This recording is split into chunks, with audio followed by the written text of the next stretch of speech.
Hi everyone, কেমন আছেন সবাই? আশা করছি সকলে সুস্থ আছেন। আমি শ্রাবন্তী, রান্নাবাড়ি উইথ শ্রাবন্তীতে আপনাদের সকলকে ওয়েলকাম।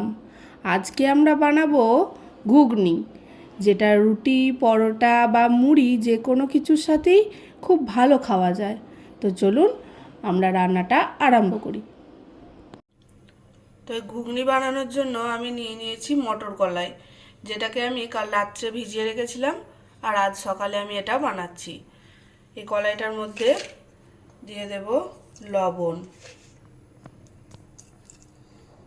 দিয়ে এরা আমি ঢাকনাটা এঁটে দুটো সিটি মারতে দেব। দুটো সিটি পড়বে, এটা হতে থাক। এদিকে আমি একটা কড়াইয়ে তেল দিয়ে নিয়েছি। আমি কেটে নিয়েছি এরকম ডুমো ডুমো করে আলু, এগুলোকে আমি ভেজে নেব।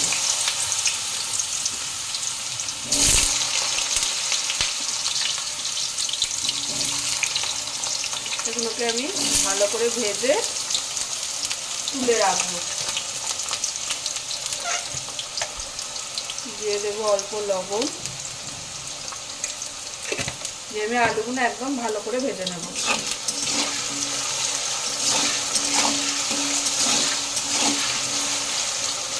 আলুগুলো আমার ভাজা হয়ে গেছে।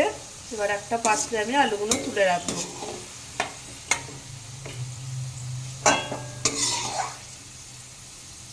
আলুগুলো কিন্তু আমার ভাজতে ভাজতেই সেদ্ধ হয়ে গেছে।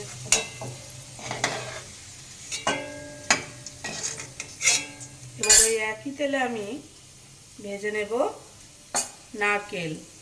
নারকেলগুলো আমি ছোট ছোট করে পিস করে নিয়েছি। নারকেলগুলো আমি ভেজে রাখবো।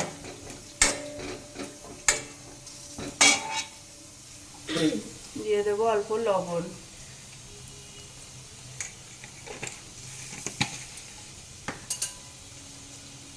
দিয়ে খুব ভালো করে ভেজে নেব।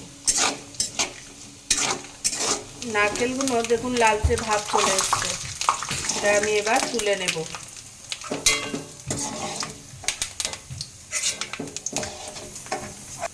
ওই একই তেলে আমি দিয়ে দেব চিনি। চিনিটা একটু ওপরে লাল লাল হয়ে ভেসে উঠবে।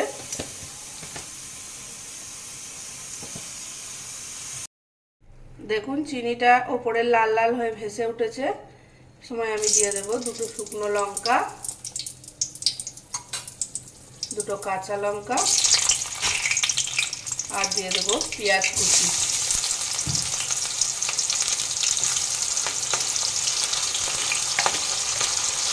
দিয়ে দেবো অল্প লবণ, পেঁয়াজটা যাতে নরম হয়ে যায়। পেঁয়াজটাকে ভাজবো। ওই চিনির লাল লাল যে ভেসে উঠলো চিনিটা, ওটাতে দেখবেন কালার আসবে খুব সুন্দর। ওই জন্য তেলের ওপর চিনি দিয়ে একটু ওয়েট করবেন, ওরকম লাল হয়ে ওপরে উঠলে তারপরে কিছু দেবে। দেখুন চিনিটা কি গলে কি সুন্দর পেঁয়াজ ভাজাটা রং চলে আসছে। পেঁয়াজটা লাল লাল করে ভাজা হয়ে গেছে। দিয়ে দেব আদা রসুনের পেস্ট। আদা রসুনের কাঁচা গন্ধটা যাতে চলে যায় এটা একটু ভেজে নেব। পেঁয়াজ রসুনটা আমার ভাজা হয়ে গেছে। এবার আমি দিয়ে দিচ্ছি টমেটো পেস্ট।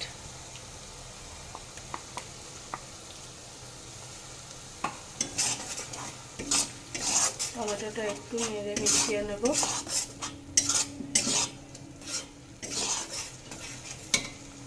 টমেটোটা একটু আমি ভেজে নিয়েছি, ওর কাঁচা গন্ধটা চলে গেছে। এবার আমি দিয়ে দেব ধনে আর জিরে বাটা।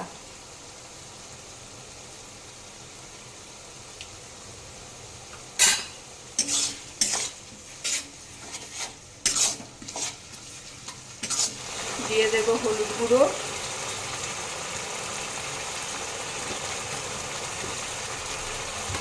আর দিয়ে দেব কাশ্মীরি লঙ্কার গুঁড়ো।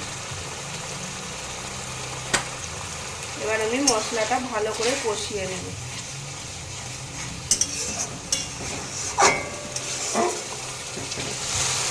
মশলাটা কষানো হয়ে গেছে, দেখুন তেল ছেড়ে দিয়েছে।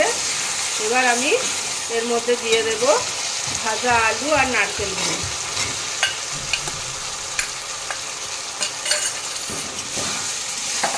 দিয়ে এটাকে আমি একটু ভালো করে মিশিয়ে নেব।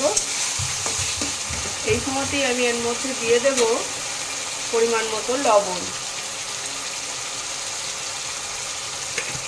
আর স্বাদটা ব্যালেন্সের জন্য দিয়ে দেব চিনি।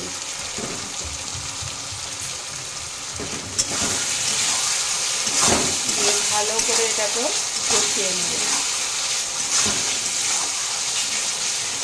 দেখুন কলাইগুলো আমি দুটো সিটি উঠে যাওয়ার পর বন্ধ করে দিয়েছিলাম। এবার এই কলাইগুলো ভালো সেদ্ধ হয়ে গেছে, এই মশলার সাথে অ্যাড করে দেব।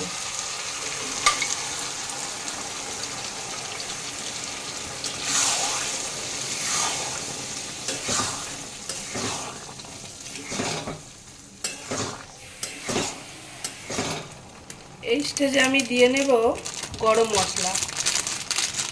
আমি গুঁড়ো গরম মশলা ইউজ করছি।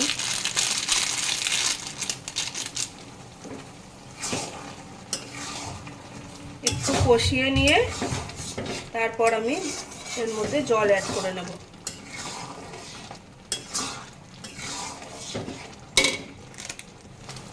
আমি অ্যাড করে দিচ্ছি জল।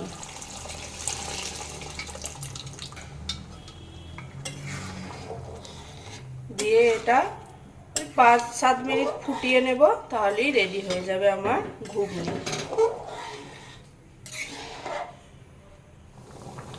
দেখুন ফুটে গেছে জল দেওয়ার পর। এই সময় নুনটা আপনারা একটু টেস্ট করে নেবেন। আমার নুন একদম ঠিক আছে।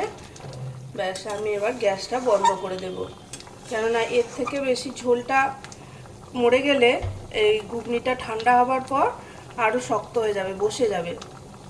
আমি এই স্টেজেই গ্যাসটা বন্ধ করে দিলাম। আমার ঘুগনি একদম রেডি। এবার আমি একটা পাত্রে ঢেলে নেব। আমি পাত্রে সার্ভ করে দিয়েছি।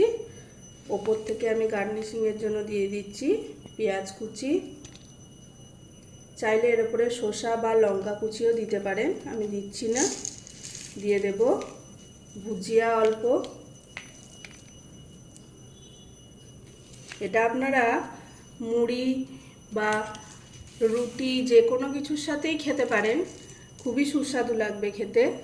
কেমন লাগছে আমার রেসিপিগুলো অবশ্যই কমেন্টে জানাবেন। ভালো লাগলে ভিডিওটাকে লাইক অ্যান্ড শেয়ার করবেন, আর চ্যানেলটা অবশ্যই সাবস্ক্রাইব করবেন। আসছি পরের কোনো ভিডিও নিয়ে। ততক্ষণ ভালো থাকবেন, সুস্থ থাকবেন আর সকলকে ভালো রাখবেন। বাই।